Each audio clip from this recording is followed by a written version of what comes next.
Hello, everybody. It is Wednesday. It is April the 2nd. How did we even get into April? This year's going so quickly.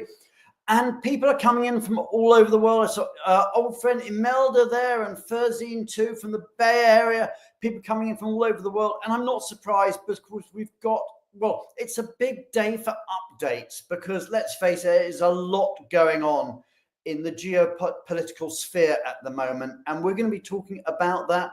I'm super excited that, as ever, we have with us Julia Onslow-Cole, who's going to be doing a great immigration and geopolitical update for us in just a few moments. And then we're also going to be talking about the future of mobility policies, whether you're talking managed services or lump sum or indeed managed budget or core flex. We're going to be talking about it today, and we're going to be talking about, in particular, about managed budget, which is the one that we are really on trend for. So Stephen, hi Stephen, who says, hello, he's from Boston. We've got Stephanie from Chile, Philly, people coming in from all over the world, from Vancouver.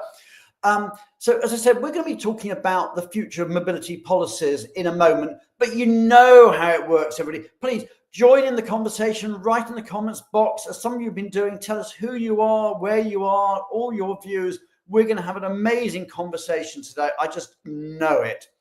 We are live on LinkedIn. We are live on YouTube, and we're also available on Spotify for those of you who like to watch a podcast as opposed to a live cast. So lots of stuff there. Now, I also know loads of you do like to get your CPE codes, and why not? So you can get your CPE codes from ERC, from SHRM, or from HRCI. And here they are. So many thanks to our really good friends at Worldwide ERC for the GMS and the CRP codes. And many thanks to all our really good friends at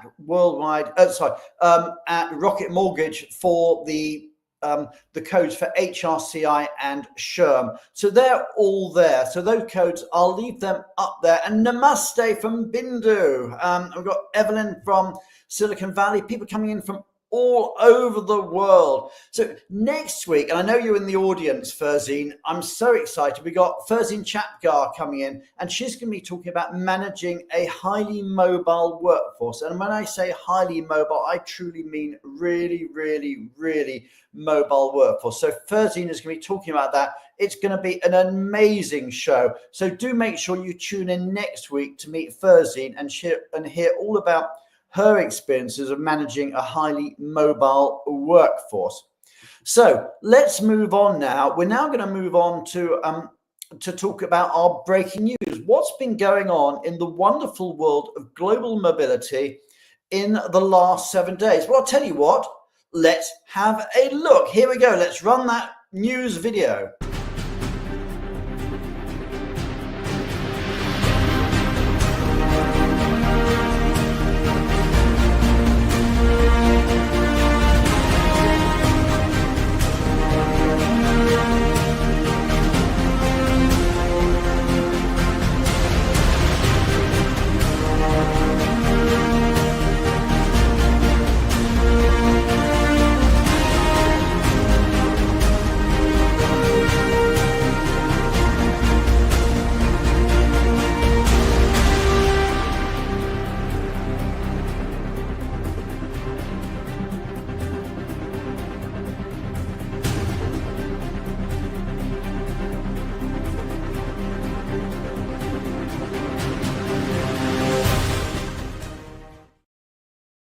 So there we have it, all the breaking news in the last 7 days. So if you've been promoted, if you've got a new job, many, many congratulations. And indeed, if you're about to get a new job or you've just been promoted and you haven't shared it yet, then let us know and we'll try and get you on the video for next week. In addition, there's loads of job opportunities out there, and hopefully we can be of some help in finding you some. We at Benivo are always on the lookout for great talent, but we've got a particular need at the moment, a particular requirement to recruit a really first-rate BD executive, business development executive, based remote, but based in the USA. So if you think that might be for you, or you know anybody that wants to join the world's most fun technology company, then reach out to us and I'll put you in touch with the right people at Benivo. So we're looking for a really good, really proactive, really enthusiastic BD person based remote in the US. So we're now going to move on. We're going to be talking about immigration and, as I said, the geopolitics of what's going on in the world at the moment, with a European focus and with some hot news and some amazing insights. Everybody, you know what to do. Please hit the heart button, hit the like button, hit the applause button, and let's welcome to our stage Julia Onslow Cole.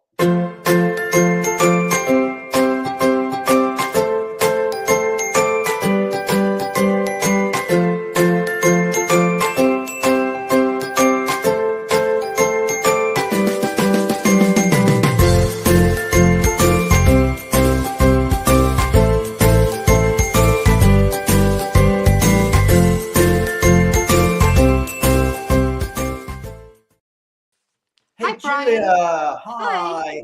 And Julia, I know how crazy busy you are at the moment with everything that's going on. So we really appreciate you giving us, your minutes of insight to the whole community. So on behalf of everybody, many, many thanks. And I know obviously today is a big day. There's lots going on. So I'll hand over to you. Tell us what's going on in the world. Yeah. I just want to say a really big thank you to Anna Sophia Walsh, because she's our Director of Knowledge from Europe and she's amazing. And also Raj Mann, who works very closely with me. So basically today is a very big day. So everyone's listening very hard, because President Trump at 4 p.m. Eastern time will be announcing a range of global tariffs. So obviously this is extremely important for business, because business obviously is very impacted by tariffs. And today I just really wanted to focus more on the European community, and last week I did a kind of immigration update on Europe, and today I'm going to so maybe next week we'll talk a little bit more about what's come in, but obviously at the moment all we know is that there will be an announcement at 4 p.m. Eastern today where President Trump will announce what the tariffs are, but nobody knows what actually is going to be said until that comes out at 4 p.m. Eastern today. Yes, that's right. So for Europe, they've already had the 25% tariff, which comes into effect from tomorrow on finished vehicles. And on 3rd of May, there's another tariff, which is on parts of vehicles. So we've seen globally, automotive industry, the stocks are down. And so there is concern. Ursula von der Leyen from the European Commission spoke yesterday. She made an announcement, and she's the president of the European Commission. Yes, and she was quite strident and said, well, we do have quite a lot of things that we can, consider if we're faced with a lot of tariffs. The sorts of things that they could do in retaliation could be to tighten the rules for big tech. They could also tighten banking, airlines, US airlines. They could also look at government contracts, and they've got what's called like a trade bazooka, which is around the anti-coercion instrument. So that's really quite a big. I've got to stop you here. What is a trade bazooka? Maybe it's just me. It's a phrase I've never heard in my life before. Right. I mean, I suppose it's what I'm trying to explain is it's kind of quite a big retaliatory measure that the trade that Europe could use if they wanted to. So it's like the Uh, nuclear option, is it? well, it is a more fierce option than Yeah. than the other options, and that's kind of like broad retaliation in response to trade discrimination.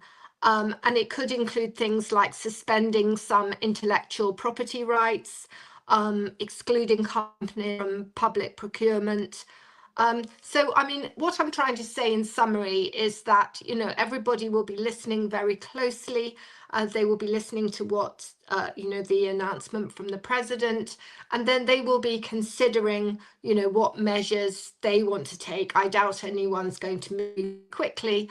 But for business, it's very discombobulating because it's not obviously just the announcements, but it's how different countries are going to react.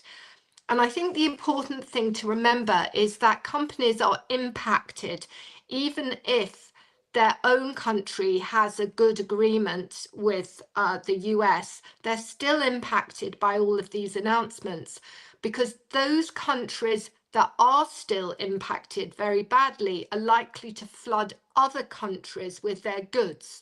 So, for example, if you were China and you were sending a lot of things to the US, but now you're facing tariffs, it might be that you then decide to, send all those goods to Europe. And that obviously, this flood of other countries putting their goods in could obviously impact business. So it's a very complex picture, and it's difficult for business to plan because you've got to understand what the US government's going to do, what retaliation different countries might do, then what the US administration might do after that. So it's an ongoing and complex situation. So we're looking at the potential of retaliation and then presumably the potential of counter retaliation. Yes. Yeah. Yes. So, So as and you so it it's goes on. very hard for business to kind of take all of this in, and very hard to make decisions on supply chains and moving manufacturing bases, etc., until you kind of everything settles down. I have heard that on the auto industry, because they knew the tariff was coming in, a lot of importers into the US have been, getting a lot of stuff into the US as quickly as Yes. possible. Yes. The stocks have been built up in the US, presumably to, ease the effect for a short while. Yes, and I think a lot of if you have manufacturing bases already in the US, then it seems very sensible to, build those up, because obviously if you're inside the US, then you're exempted from Yeah. the tariffs. So one of the things I thought I'd just mention to everyone, which I thought was really interesting, is there's a Eurobarometer survey that has just come out. And interestingly enough, 74% of Europeans in all member states say they believe that their country has benefited from EU membership. And this is the highest approval rating that we've seen since 1983. And even in Orban's Hungary, 74% in Hungary said they saw benefits. And that's slightly ahead of Italy, where it was 67%, and even further ahead than France, which was 65%. So I think that, that's really quite interesting. Also, 2/3 of everybody polled wanted the EU to play a greater role in their protection, and 89% believed that there should be more unity to tackle global challenges. And the consensus of that was very high, with hardly any member state coming below 75%. So I think that's interesting to see how there's different, the geopolitical landscape is changing people's attitudes, particularly to, the benefits of the European community. Absolutely, because only a few years ago, the concept of, say, a European army was, a real no-no. People, really resiled from that idea. But these days, what we're seeing with the coalition of the willing and other things is people actually coming together to say, actually, Europe needs to do more for its own security.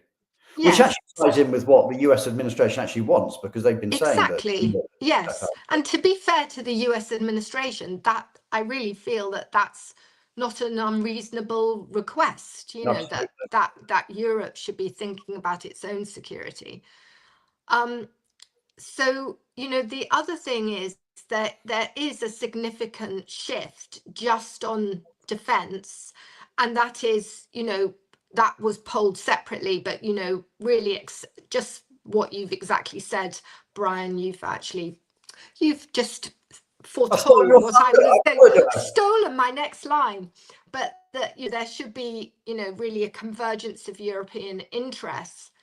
Another thing that's quite interesting is to see the axis of power. So for many years, Germany was always the power base, you know, in Europe. And then I think it slipped a bit, and it was all because of all of the elections, which we've talked about before. It wasn't really clear, but I think that it's fair to say that Germany and France have now, you know, restored that axis of power. And particularly impactful has been the election of the pro-European Friedrich Merz in Germany. And then Macron, you've seen how he's attempted to be like the voice of Europe in some of these recent discussions. You know, he actually held a couple of summits in February, March, and he also held that what we call the Coalition of the Willing in Paris on the 27th of March. And the outcome of that Paris summit was not a unanimous decision, but it was a majority decision to develop a plan to send troops to the Ukraine. The other thing that's really important is the Arctic and what's happening there. And Nordic countries, as we know, they're increasingly uneasy about policies towards Greenland, and there's security risks there with Russia and China. I just saw we had some lovely members join from India on Benivo, so that's lovely, because India is a real focus now of Europe. It was very interesting that President Ursula von der Leyen, her first trip when she was renewed her position as the president for the EU Commission, went to India. She's confirmed that India is a real focus now for the European Union. They're very keen to make some sort of EU-India trade deal. Lovely, another person from India joining us.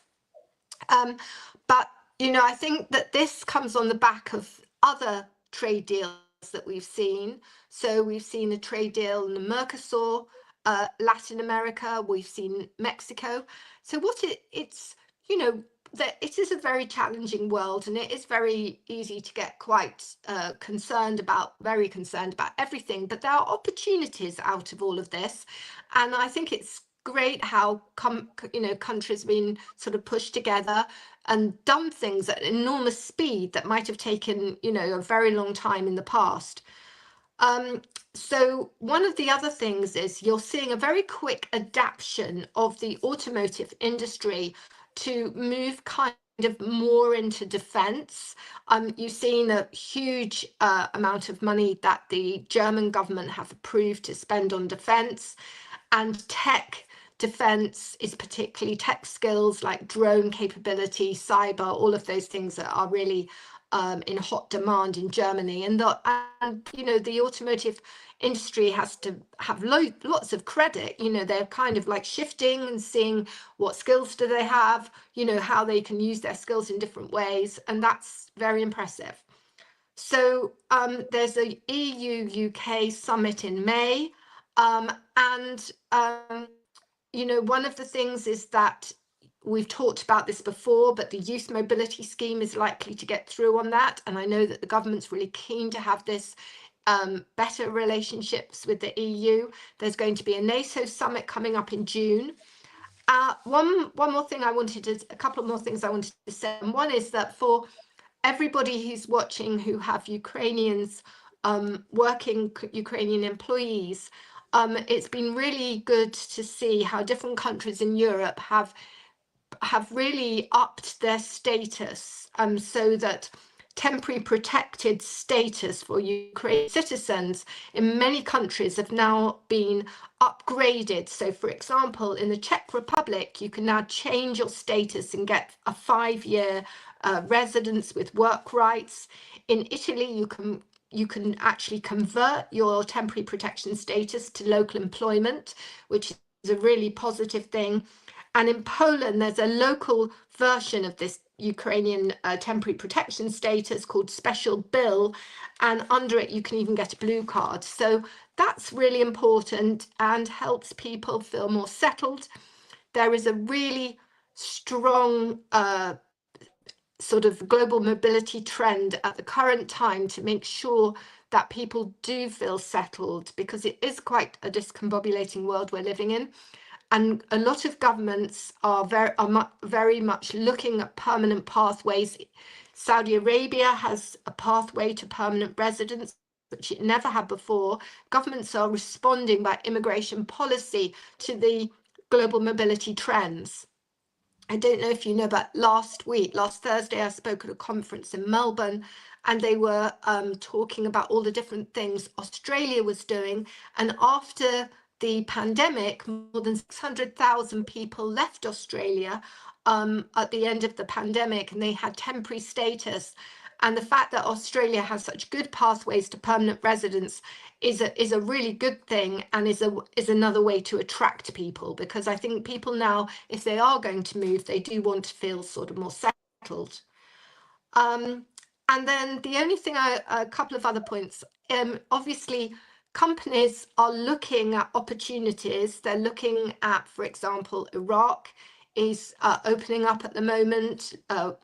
Major companies like BP signed big contracts in Iraq. That's because the geopolitics of Iraq have shifted. And, you know, another thing is people are thinking, you know, hopefully the war with Ukraine and Russia will be settled in the short term. And then will Russian sanctions be lifted? And then will companies go back into Russia? I know some companies are thinking about that. It's quite unusual, but it's likely that sanctions will be part of a peace agreement, which is a very unusual thing, but it's likely to be happening. But at the same time, there are restrictions at the current time on Russian citizens, and many countries do have those restrictions. And then finally, I just wanted to say one word about Le Pen. So there's obviously a ruling, which I'm sure everyone knows about. She's disqualified from running as president. This is Marine, for those who don't know, this is Marine Le Pen in France. Yeah. Yes, in France. And her protege, which is Jordan Bardella, he may be the candidate. It could be that this has emboldened the EU far right, but obviously that's something to watch, something that, you know, we'll see play out. Okay, well, Julia, that was a tour de force. It really was, and thank you. And I know you've got your ear very, very close to the ground on a lot of this stuff, and we really appreciate it. We are now going to move on. We're now going to be talking about global mobility policies of the future, and we've got backstage with us Russ Haynie. So everybody, first of all, let's hit that heart button, hit that like button, hit the applause button, and say a big, big, big, big, and I'll give more bigs because it was such an excellent thing you did today, Julia. Extra big thank you to Julia Onzo-Cole, and an equally big welcome to Russ Haynie.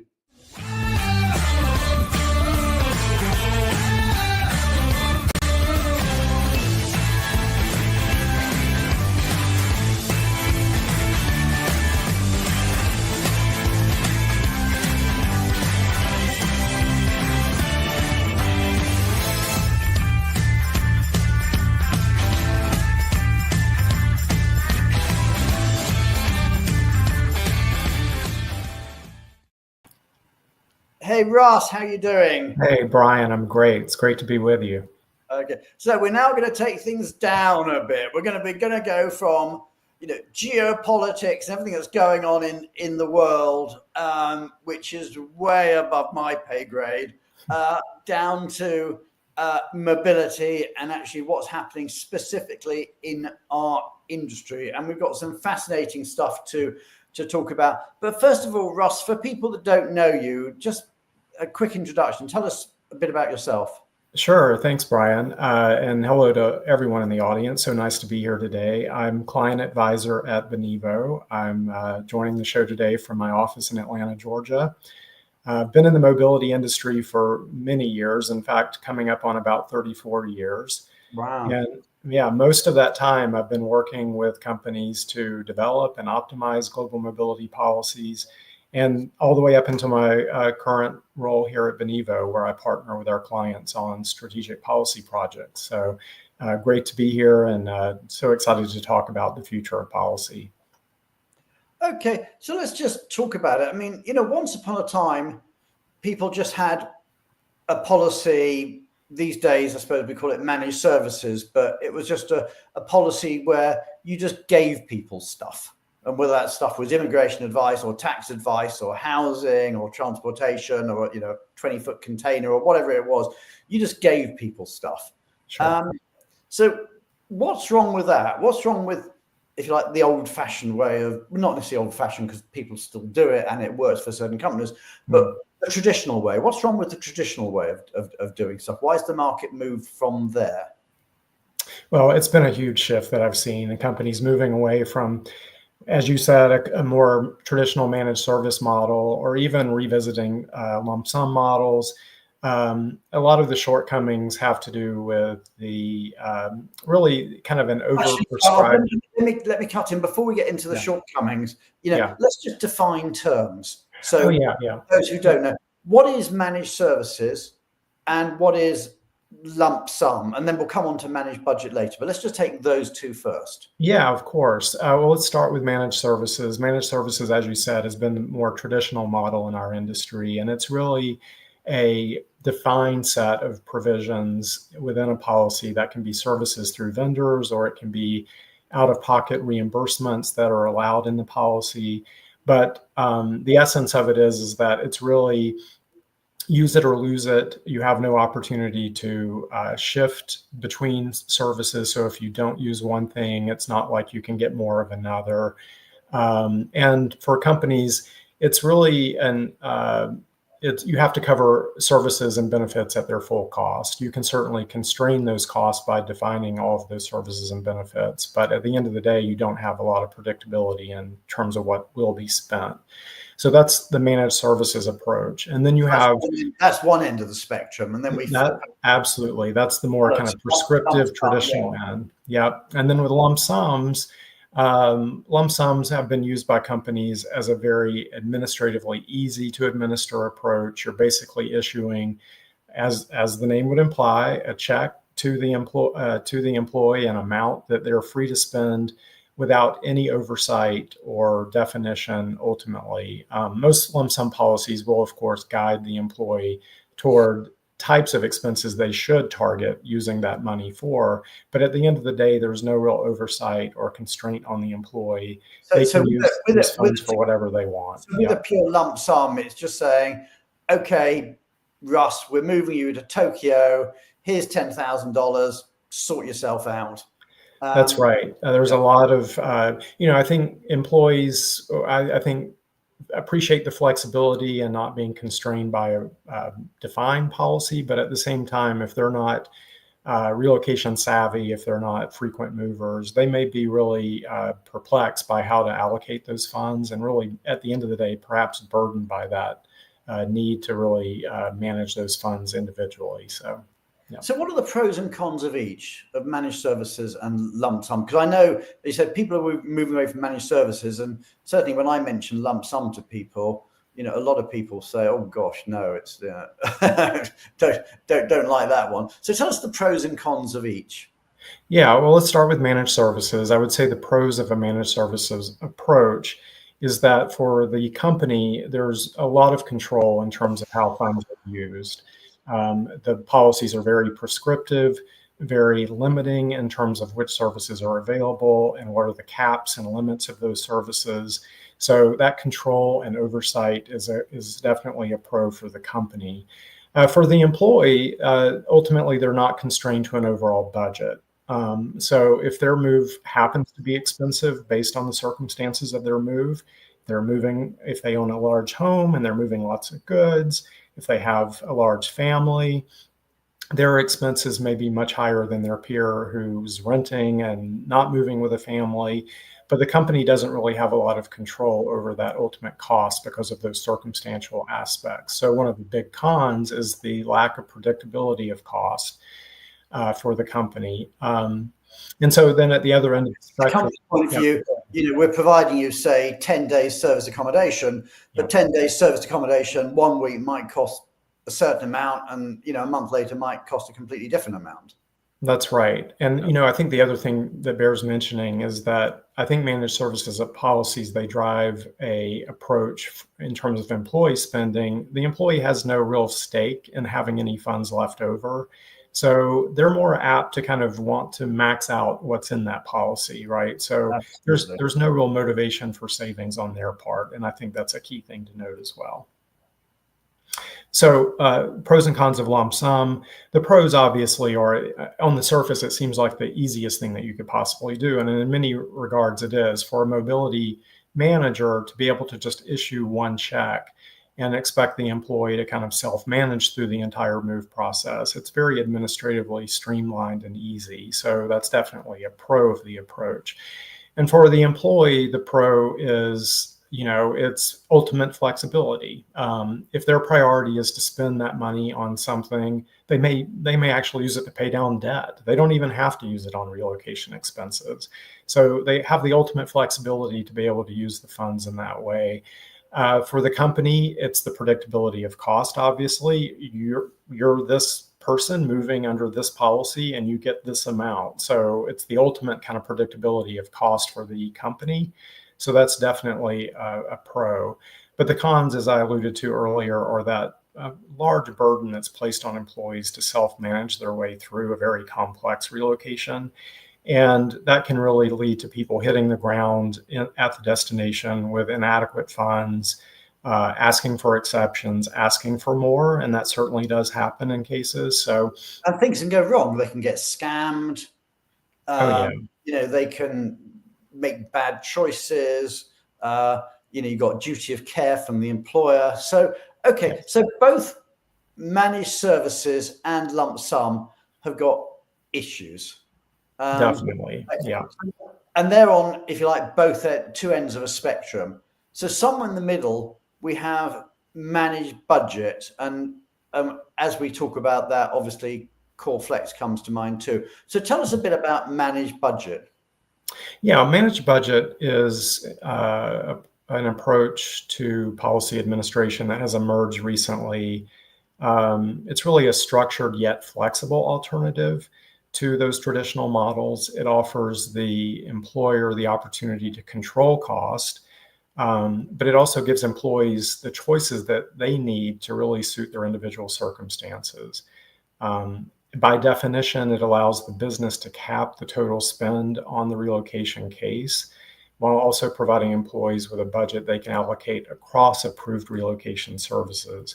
So, as you said, it's not mutually exclusive to Core Flex, and I've been on the show previously to talk about Core Flex, and a lot of my peers have as well. I think a good way to think about managed budget is that it's really a kind of new generation of the flex component of managed budget. It's really a robust and deliberately designed flex component within a Core Flex model. So it's a bit like Core Flex Plus or Core Flex Evolved.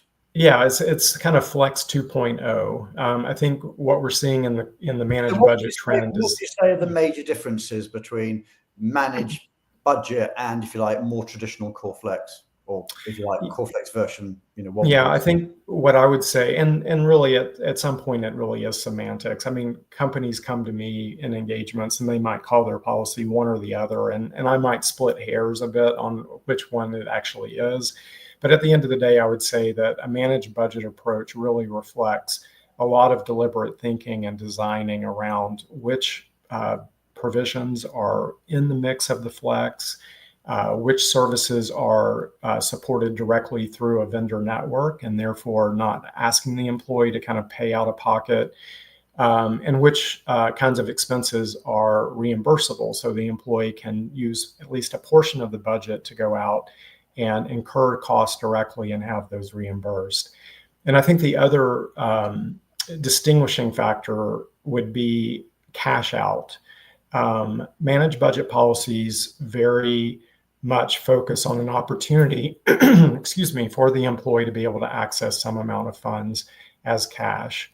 And we'll talk a bit more later about those options, but I think that is definitely a distinction.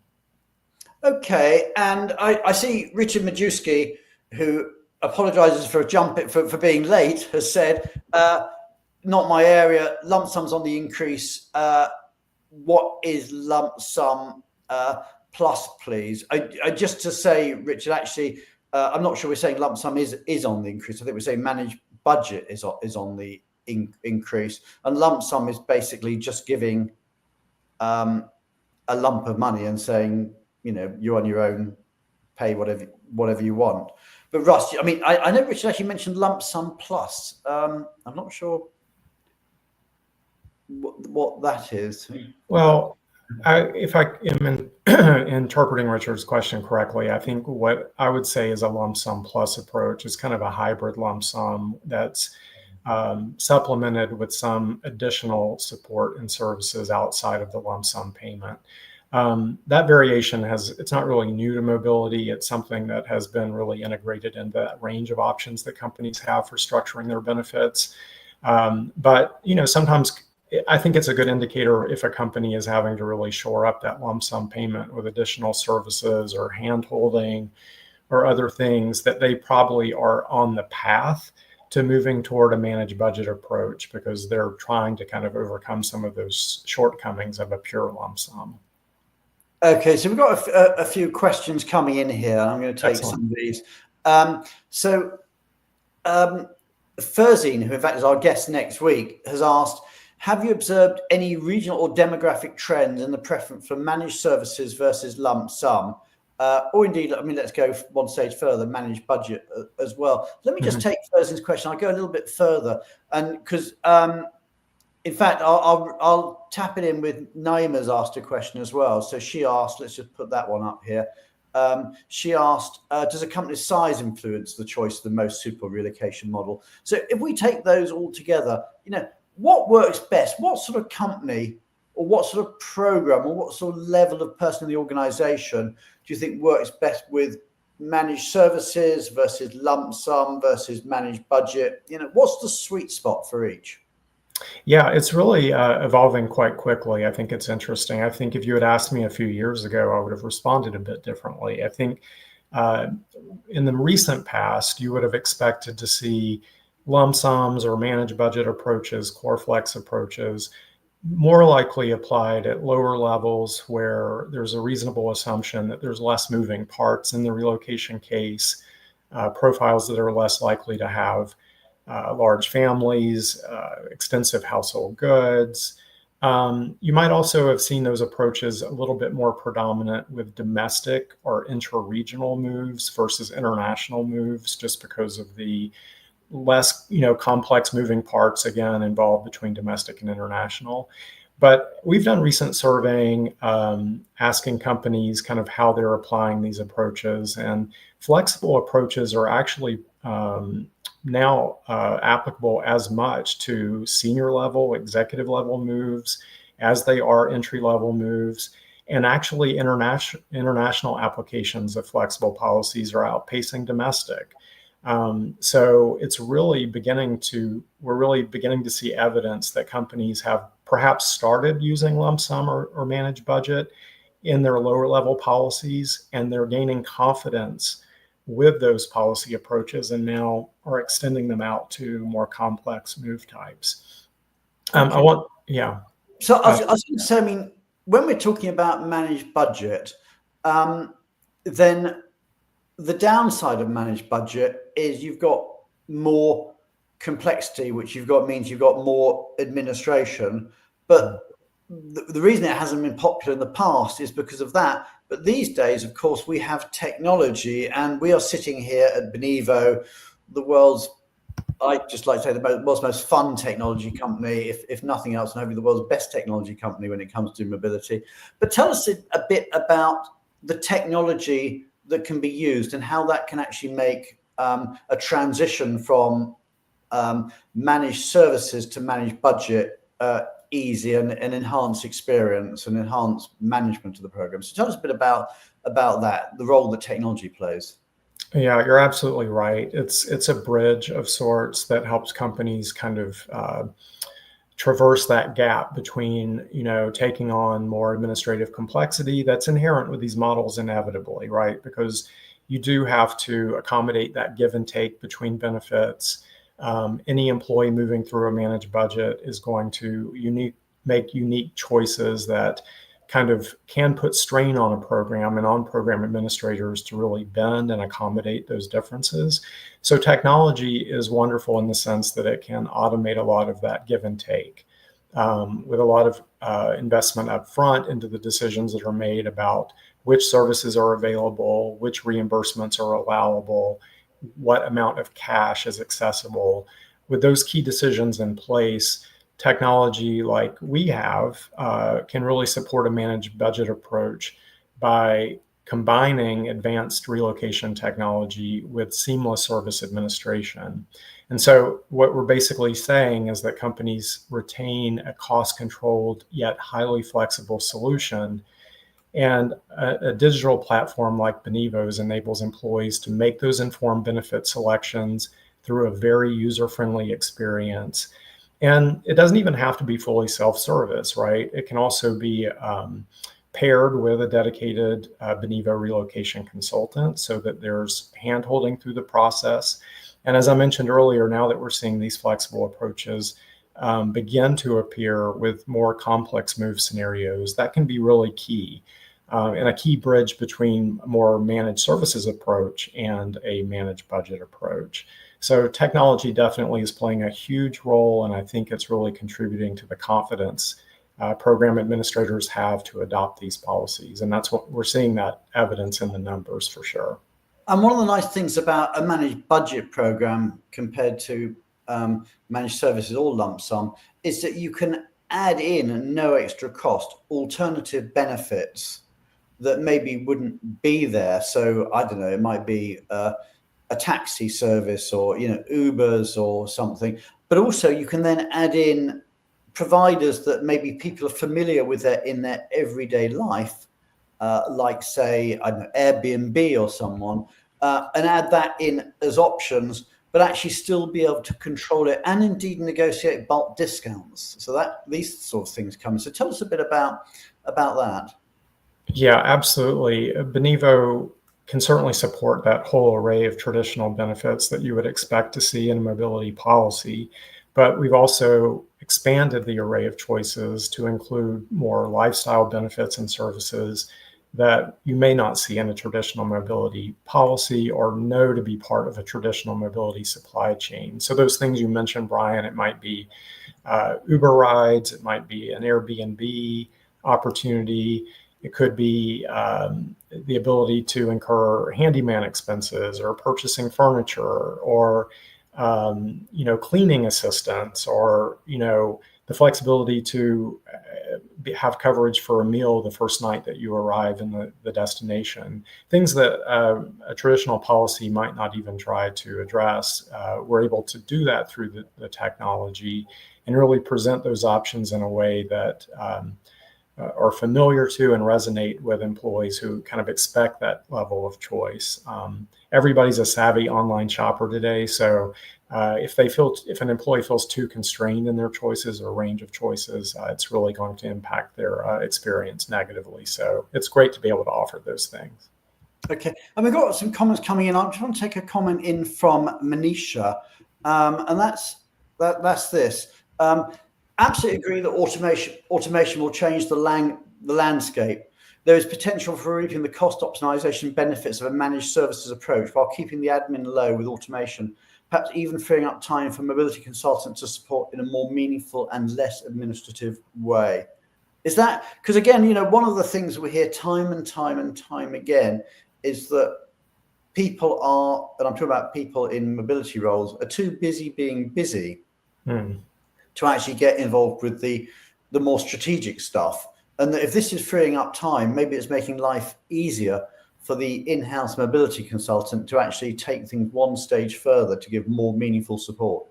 Yeah, I agree. And yeah, Right. I think data analytics are so important to this equation. And, I think often mobility managers, mobility team members can get really caught up in the case by case, putting out of the fires that come up inevitably with mobility.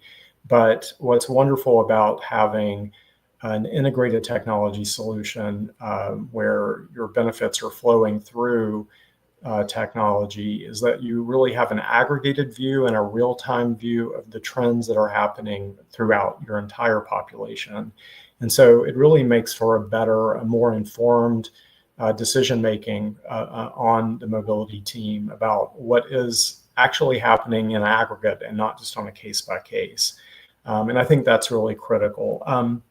If you think about a traditional lump sum model, for instance, employers have absolutely zero visibility about, are they giving too much? Are they giving too little? How are employees prioritizing the use of those funds? And with a managed budget approach that's integrated into technology, you have a real-time view into which services are being prioritized, how much are people cashing out versus spending on services. And over time, this is excellent data to support decision-making on policy, to optimize budgets, to optimize services.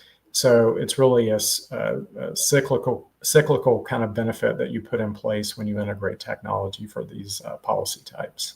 Yeah. So, managed services is a little bit, I know we called it traditional. I could also call it paternalistic, because basically it's the organization saying, we know better than you how you should spend your money. So, you're entitled to a 20-foot container, and that's what you're going to get come, whether you want it or not. You're going to, even if you don't have any possessions, you're getting a 20-foot container, or whatever it might be. Lump sum, of course, is the other way. It's saying, actually, you're a grown up, you can do exactly what you want, but we're washing our hands of you. And the reality is that life is often somewhere in between. But the other thing that's cool about the technology, and this wasn't here, I think, years ago, is the whole, what I call the Amazon experience. That, if I'm trying to buy something in my own life and I'm buying on Amazon, the very first thing I do is I read the user reviews. Yes, absolutely. What do other people do? In fact, that's probably the real question that most people who are moving want to ask their employer or whoever's advising them is, what do people like me do? What should I do? Whereas with this, you can actually see, well, if people have chosen this or that service with their managed budget, they can actually see, how useful was it? Tell us a bit about, if you like, what I call the Amazon type style experience, the user reviews. Yeah, and I think we refer to it as a kind of a shopping cart experience, right? Yeah. Like you have the ability, first of all, to have complete visibility and up to date visibility about the status of your budget. So employees are able to flexibly make service selections. They can mix and match services or opt for cash allowances when permitted seamlessly on the technology. And with those choices, they have clear visibility into the remaining funds that they have. And it really relieves them of the burden of self-budgeting, which is one of the key drawbacks of that lump sum approach.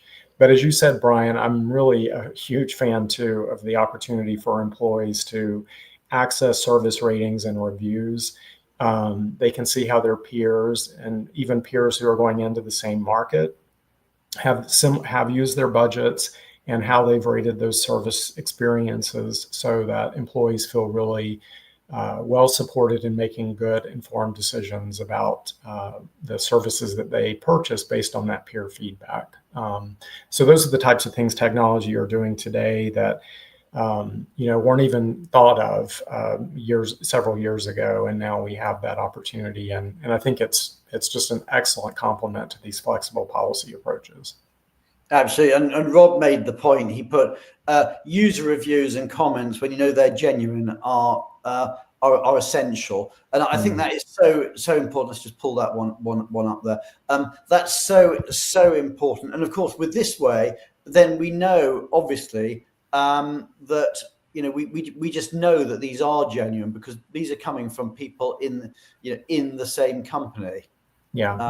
Which is a great point and a great benefit. So let me move on. Let me just ask another question then. Cash out. Yes. Should you, yes or no? I mean, I know it's quite contentious. Should you let people cash out, or should you say actually no? They do need to spend the money on something. Yeah, we do recommend it, and it's something that even before my work recently on managed budget policies, I've always been a proponent of having some cash component in even a traditional policy, because it really represents a bit of slack in the system. I mean, no matter how extensive the array of services and reimbursement opportunities you put into the policy itself, there's always the need among employees to have some amount of cash to take care of the things that just don't fit neatly into any category. And I mentioned earlier too that one of the pros of a lump sum approach has been that motivation of employees to spend frugally and be very judicious in the decisions that they make so that they are motivated by having money left over. And if you don't try to replicate that when you move to a managed budget approach, you might inadvertently encourage people to kind of max out their budget and spend on services and reimbursements in a way that they might not otherwise. Yeah. So the cash out really enables, the cash out opportunity really enables you to replicate that motivation. But it also, we recommend usually, and what we've seen work really well, is to kind of take a shared approach so that the employee only gets maybe 50% of the residual funds left in the budget after they've used all of their services and submitted all of their reimbursements. So they still have the motivation to spend frugally. They have that kind of carrot dangling at the end of the process, so to speak, to have funds left over. I absolutely love that. I mean, this concept of gain sharing, that if there's a bit of cash left over, the employee doesn't get it all, they get a share. I remember speaking at a conference once years ago when we were talking about accommodation, and the question was asked, what proportion of your employees use their full accommodation allowance to spend it all?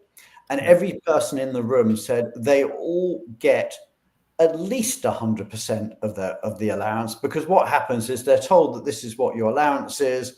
They spend the whole thing, and then they come back to us, because what they're doing is they'll tell their agent what the allowance is, and the agent will come back and say, well, actually there's this, or you could get this, which is slightly more if you negotiate. They can't negotiate, and they come back, they've set their heart on it, and so they're always pushing for a bit more.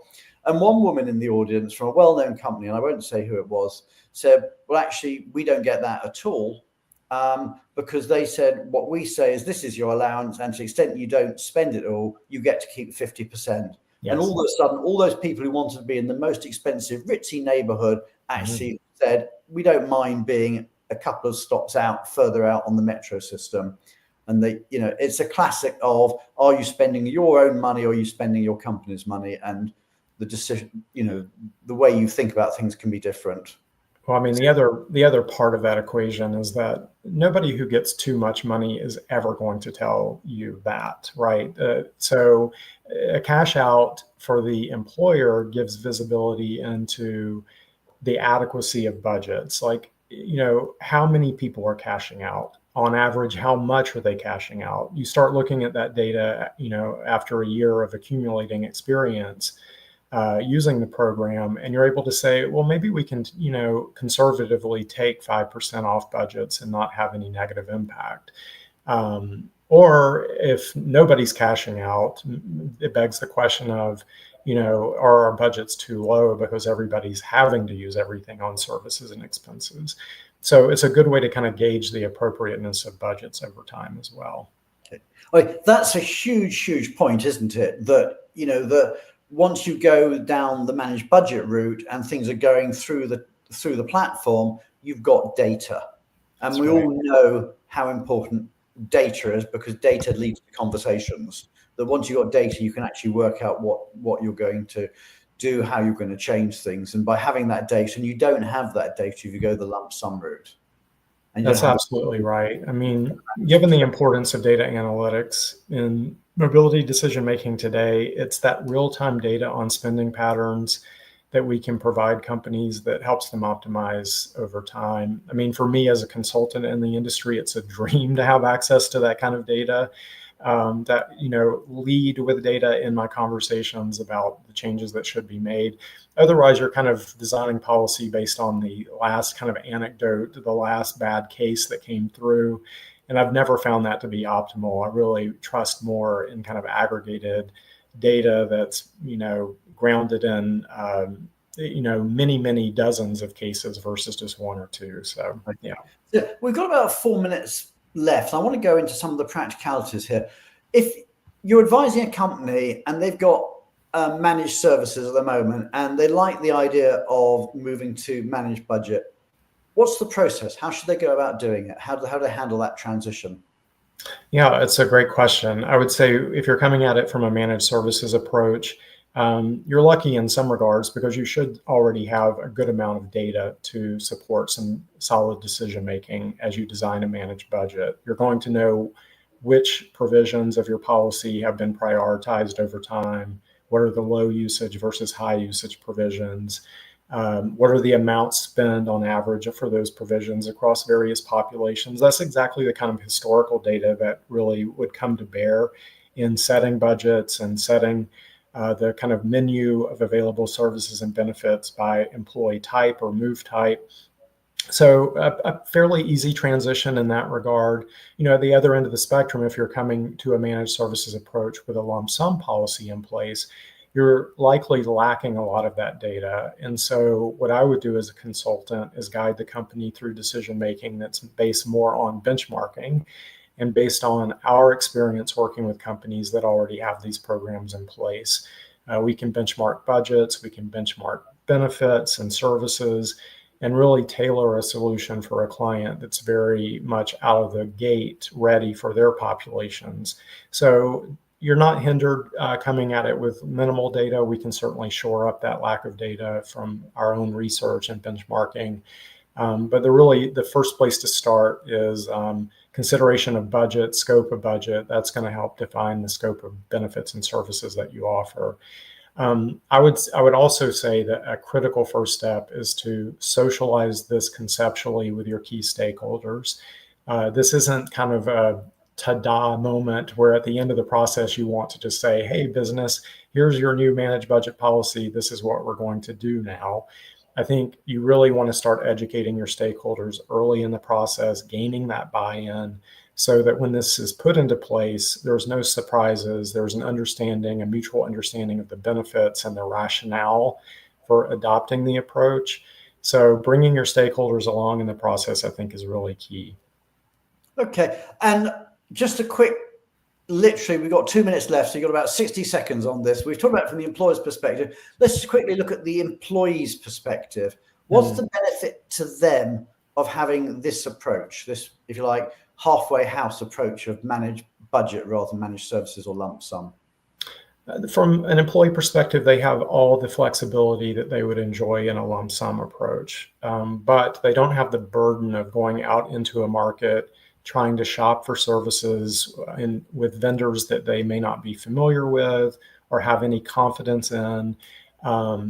Having them work through a structured managed budget approach that's integrated into a technology platform and connects to a vetted vendor network is really key. It gives them the confidence to know that those services are provided by vendors who are vetted for quality and also for cost.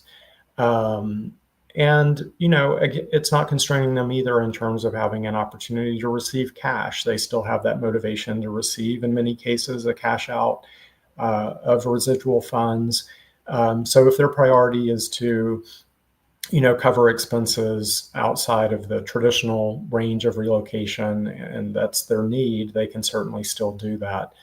And if the employee profile is senior level or an employee moving through a complex kind of international assignment or transfer, we can certainly still connect that employee to a Benivo consultant so that they have somebody that is an advocate through the process and can guide them through their budget decisions and service decisions. So yeah, that's I think that's a great place to pull it to a close.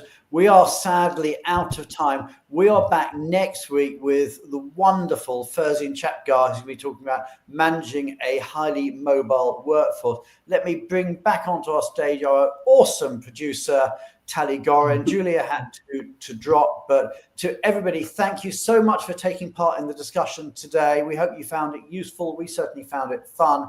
And a big, big thank you to Russ for giving us all those insights as well. So take care, everybody. Have a great, great week. And we will see you again this time next week. Take care. Have a great week. Bye.